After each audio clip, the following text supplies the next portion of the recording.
And you're very welcome along. It is Wednesday morning. I think I've got that correct. It is Wednesday morning. You're very welcome along to OTB AM. It's Sharon Owen with you all the way through until 10 this morning. Also with us is Nathan Murphy. Nathan, good morning to you. Morning, lads. What's going on? Just still thinking about Kylian Mbappe. Whew, this boy is good. This boy is good. Poor old Danny Carvajal. Looked like he was at the Winter Olympics ice skating, pirouettes and spinning, twisting on his arse for most of the match, trying to keep up with Kylian Mbappe, who just turned him inside out again and again and again. And we thought that Real Madrid were going to somehow hang on, use all that experience, all that nous. But the genius of Mbappe was just too much. Last kick of the game. Doing that sort of messy thing where you know exactly what he's going to do every time he picks up the ball, yet there's still no way of stopping him. And he kind of gets the ball past a couple of players and you don't quite know what he's done to get into that position, or you don't quite know if he's actually done anything, and the players against him just think that he's going to do something and therefore they kind of step out of his way. It was kind of weird, wasn't it? That last non-tackle from the two players who, like, is it because they'd already given away a penalty that's why neither of them decided to clatter into him and think, well, I'm going to take the risk here? Courtois is playing the way Courtois is playing. I think both of them probably thought the other one was going to do enough to stop him. Right. Because when you do watch it first, you think, that is shocking defending. How does he manage to squeeze away through? But that is the genius of Mbappe. Everything is just so quick that there's the constant risk of the slightest clip. And with the speed he's going at, he's going to go down. It had already happened earlier in the night. So I think you could look and say, could Real Madrid have done a little bit more? Possibly. But I think you should just sit back and enjoy what Mbappe can do to squeeze between the two of them. And yeah, there's a little deflection. There's a little deflection with the shot that puts it through Courtois' legs.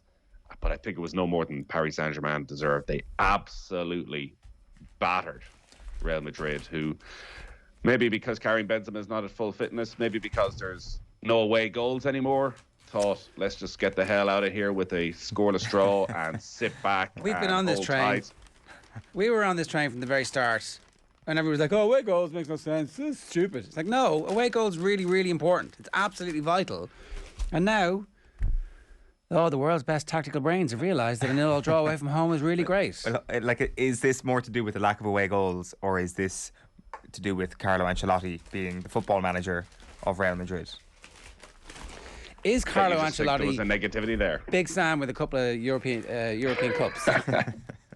There's that's a picture from the front of the Irish Times sports section. The ball has squirted out of the arse of Thibaut Courtois into the goals there, it looks like. And Mbappe's, for once, Mbappe has, it seems, managed to make himself surprised at his own genius. He's like, oh, let's go, look, oh. But Mbappe versus Courtois was pretty sensational.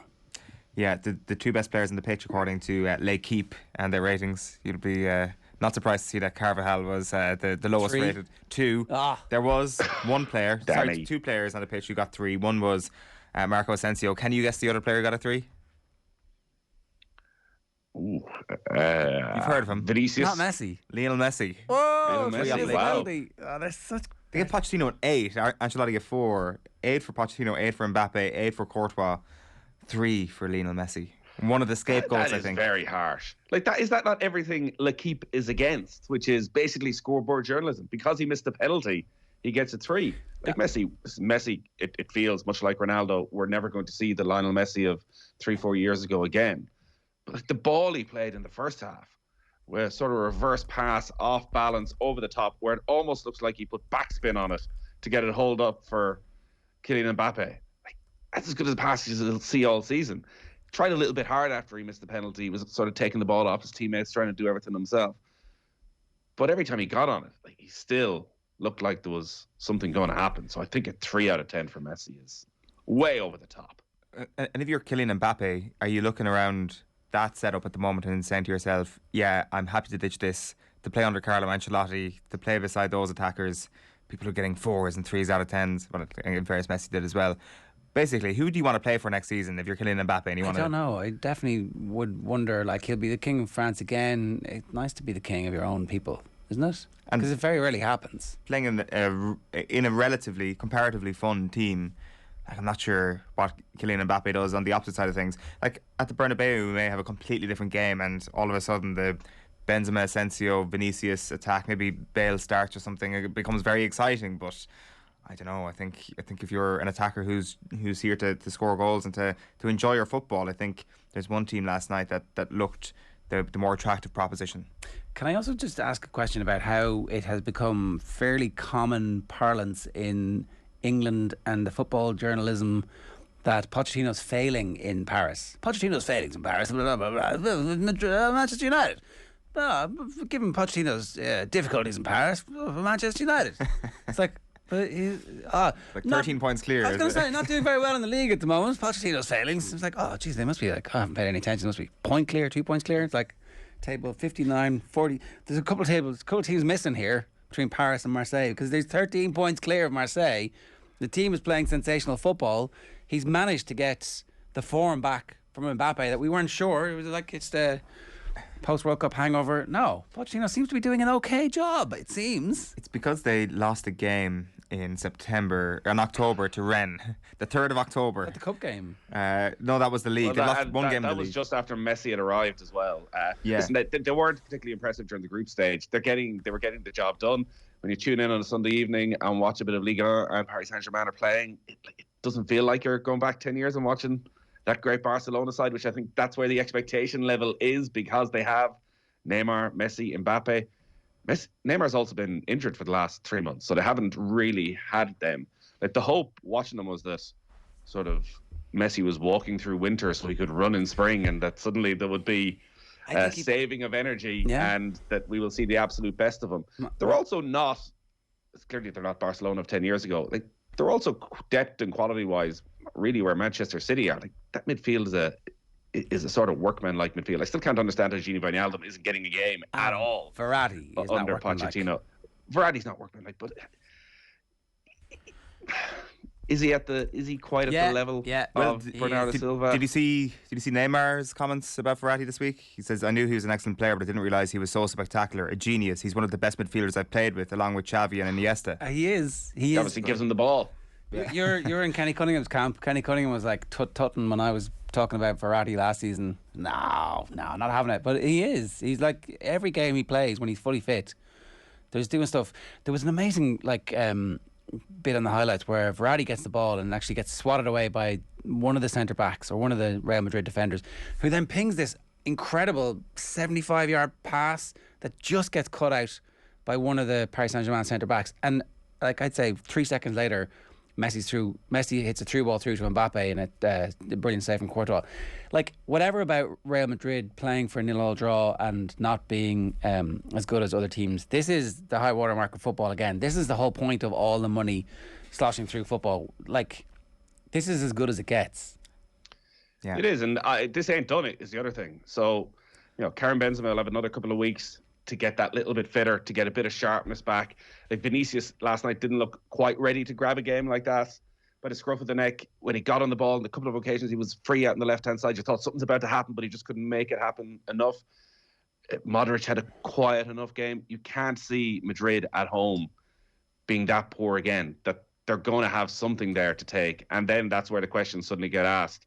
But this is as generally, when you have two of the big guns, it's as good as it gets. Obviously, when you have the mismatches such as a Manchester City and Sporting Lisbon, it's not quite that, but we will get the Manchester City against the big guns, which will be as good as it gets as well. So, yeah, I think the second leg of this could be one of the great games. But yeah, maybe you're right on Carlo Ancelotti. Like Ancelotti and Alardici, it's not that far away. I do think that, like, I mean, I think you're absolutely right. The Champions League is the high watermark and it is as good as it gets. But we've been so conditioned to how good the Champions League has been over the last couple of seasons that last night, I think Kroos plays a relatively straightforward pass along the grass, across the pitch to Asensio, I think it was. And when I saw that, I was like, oh my God, it's just like the best football I've ever seen in my entire life. It's like anytime anybody who you haven't watched play football in a while, which has been the case, I'll hold my hands up with Real Madrid. I haven't seen him since probably the last round of the Champions League. It's like, oh God, this is such a good competition.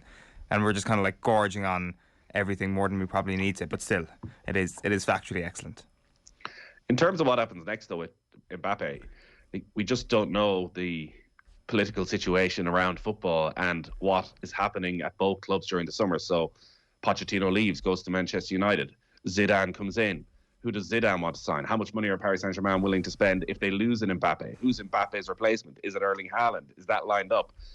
If Mbappe goes to Real Madrid, will Ancelotti still be there? Does Benzema end up leaving? Who else do Real Madrid bring in?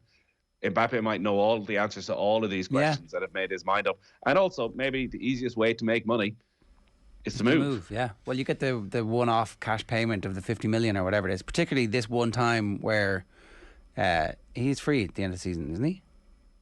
Mbappe, I'm not sure. Let me check here. Totally out of contract. He is, isn't he? Yeah. So, like, in that instance, you're saying as the agent, the transfer fee is 100 million, and you're going to pay that in cash in one go, and then you're going to pay us the wages that you would have paid us anyway. Because we know as soon as we sign for you, we're worth 100 million. We have a no transfer agreement. You can only transfer us to the club of our choice, and you can only transfer us in 2.5 seasons' time. That's the way those deals should be done. Well, that's how the deals will be done. Like Erling Haaland isn't out of contract, but you can get him for 75 million quid. He's worth 150 million. Where's that other 75 million going? Straight into Erling and Alfie's back pocket. Well, there's another. It's one of the super agents, isn't it? Is it Mendes or Mino or George? Yeah. It's getting to that stage now where most of the bad teams are going out. We really hope that none of the good teams get caught over the two legs, because I want to see Paris Saint-Germain against both Man City and Liverpool over two legs. That's what I want to see. Yeah, I think you want to. It does feel as though Manchester City and Liverpool are probably still ahead of Paris Saint-Germain. I'd like to know, though. I think there's enough doubt. It's a very different type of test than Liverpool and Manchester City are facing in the Premier League. I think we'd all love to see that. The chances of the shocks, I think, are vastly reduced with the away goals being gone, because suddenly you can't get through with a couple of draws. If you're one of the underdogs, you're probably going to have to win one of these games. Yeah, that makes sense. It also feels that, I'm right in saying this, that we haven't really got a Liverpool PSG knockout game. We got them in the 2018 group stages, whereas that itch was kind of scratched with Manchester City last season. I kind of felt where Liverpool versus PSG would be a really interesting clash of styles. Messi at Anfield would be brilliant, but you don't on one hand you don't want to see Sporting going down without a fight last night, but at the same time you don't want to see Manchester City knocked out at this stage either. You want everybody through. Oh no, it's absolutely not. We need to see the big two-legged games. That's why this draw has been a great draw for Paris Saint-Germain and Real Madrid. For us, not great for them, because one of them's gone out. And as you said, I don't think it's guaranteed or nailed on just yet that it is going to be Real Madrid, even though that would be a big recovery from what happened last night. But stranger things have happened, and Courtois is playing so well that anything could happen in that second leg. Should we move on and talk about Manchester United? The headline is so good that the Mirror couldn't help themselves. They had to use it twice. Portuguese men of four, and then Portuguese men of four. When it works. I've never seen it. When it works. Here, listen, stick that same headline. Oh, no, we'll use it for the other one. Oh. Do you think they're waking up today going, oh? Or are they could we maybe, does this allow us to cut half the staff? Same headline. So obviously it's because Bruno and Ronaldo broke his duck, his longest duck in a decade. Man United are back, Nathan. That's it. That's all they needed. Lewis Dunk gets sent off. It shows how poor Manchester United have been, that they weren't on the telly anywhere last night and nobody cared. All the reports were that Brighton battered them in the first half, that David De Gea again made a string of fine saves. They get the goal, as you say, Lewis Dunk gets sent off and get a late goal on the counter-attack.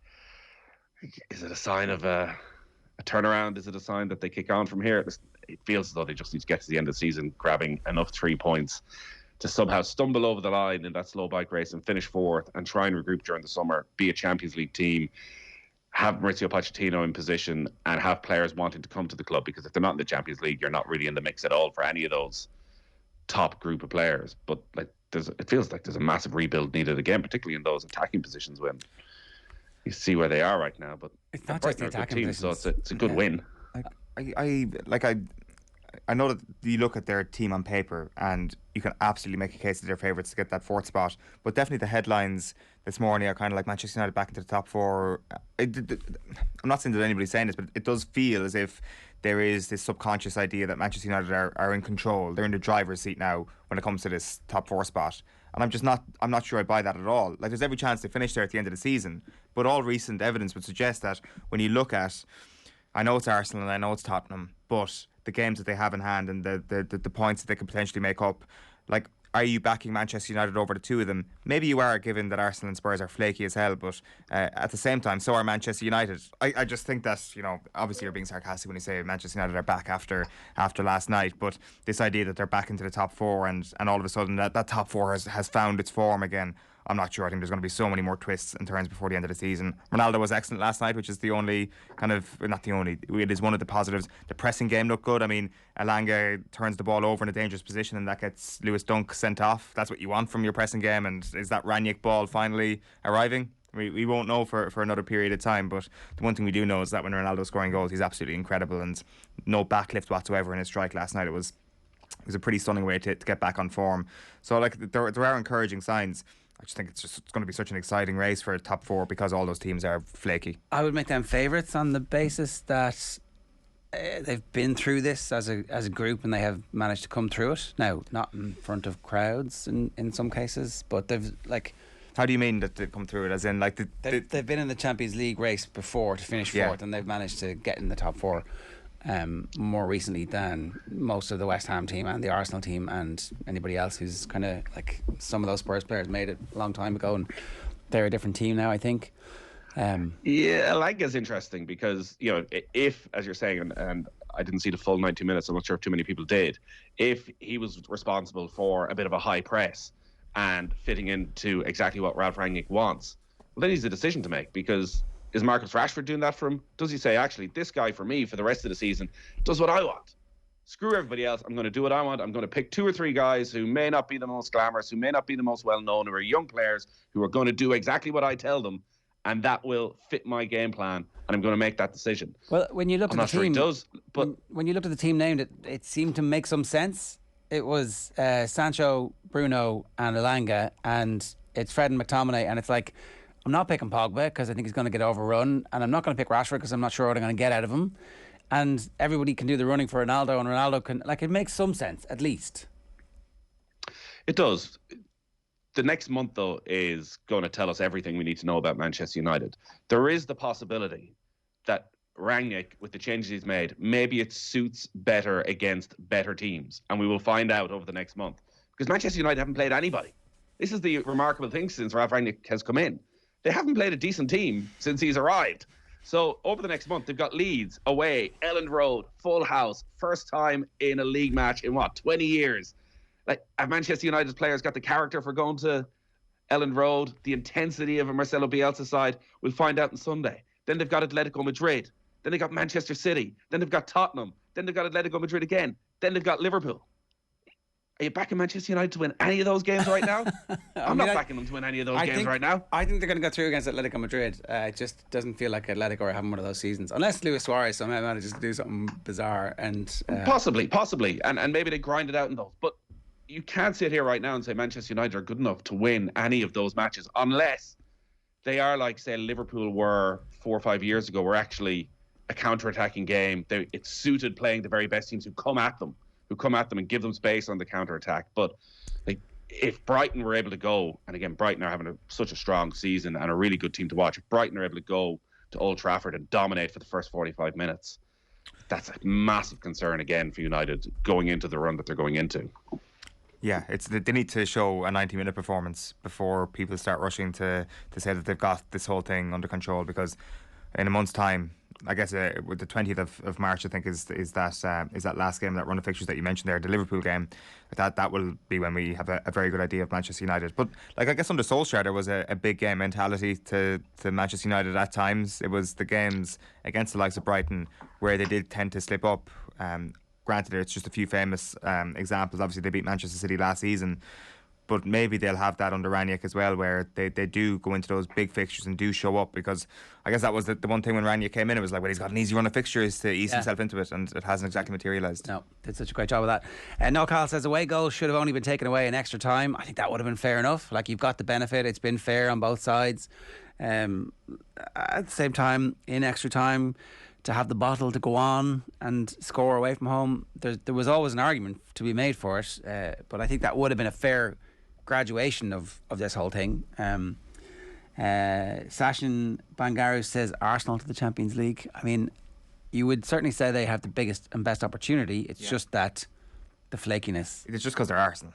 I mean, that is, it's kind of like a self-fulfilling prophecy that they will not get the 9 points from their next 3 games, which are Brentford, Wolves and Watford. Although Wolves are going very well at the moment, obviously.